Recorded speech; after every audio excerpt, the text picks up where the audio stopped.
சற்று முன் கிடைக்கப்பெற்ற மிக முக்கியமான செய்தி ஒன்று வெளியாகி உள்ளது. திராவிட முன்னேற்றக் கழகத்தின் தலைவரும் தமிழக முதல்வருமான திரு மு.க. ஸ்டாலின் அவர்கள் எம்எல்ஏக்களிடம் சில முக்கியமான அறிவுரைகளை வழங்கியுள்ளார். வருகின்ற சட்டசபை தேர்தலை பொறுத்தளவிற்கு திமுகவிற்கு வெற்றி வாய்ப்பை ஏற்படுத்தும் விதமாக களப்பணிகளை ஆற்ற வேண்டும். குறிப்பாக மக்களுக்கு எந்த ஒரு தொந்தரவையும் செய்யக்கூடாது.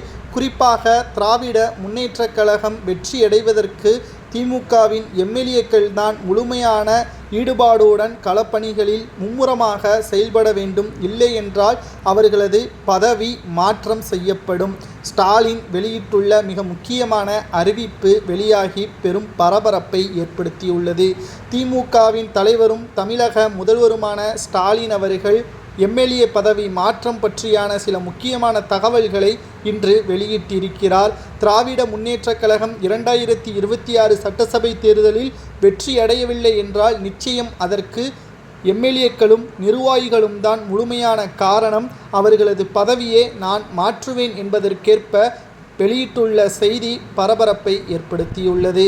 அவர் வெளியிட்டுள்ள அறிவிப்பும் தற்பொழுது மக்கள் மத்தியில் 2026 சட்டசபை தேர்தலில் திமுகவை அரியணையில் ஏற்றும் விதமாக மாற்ற வேண்டும். குறிப்பாக 2026 சட்டசபை தேர்தல் என்பது மக்கள் மத்தியில் பல கட்சிகள் போட்டியே நான் தான் முதல்வர் என்பதற்கேற்ப திமுகவிற்கு எதிராக தமிழக வெற்றிக் கழகத்தின் தலைவர் விஜயாக இருக்கட்டும், அனைத்திந்திய அண்ணா திராவிட முன்னேற்றக் கழகத்தின் தலைவர் பொதுச் செயலாளர் என்று கூறிக்கொண்டிருக்கின்ற எடப்பாடி பழனிசாமியாக இருக்கட்டும், நாம் தமிழர் கட்சியின் ஒருங்கிணைப்பாளர் சீமான் அவர்களாக இருக்கட்டும், அதிமுகவை வீழ்த்தி மற்ற கட்சிகளை வீழ்த்தி பெரும்பான்மையுடன் திராவிட முன்னேற்றக் கழகம் ஆட்சி அமைக்க வேண்டும் என்பதை தற்பொழுது திமுகவின் தலைவரும் தமிழக முதல்வருமான ஸ்டாலின் அவர்கள் வெளியிட்டுள்ளார்.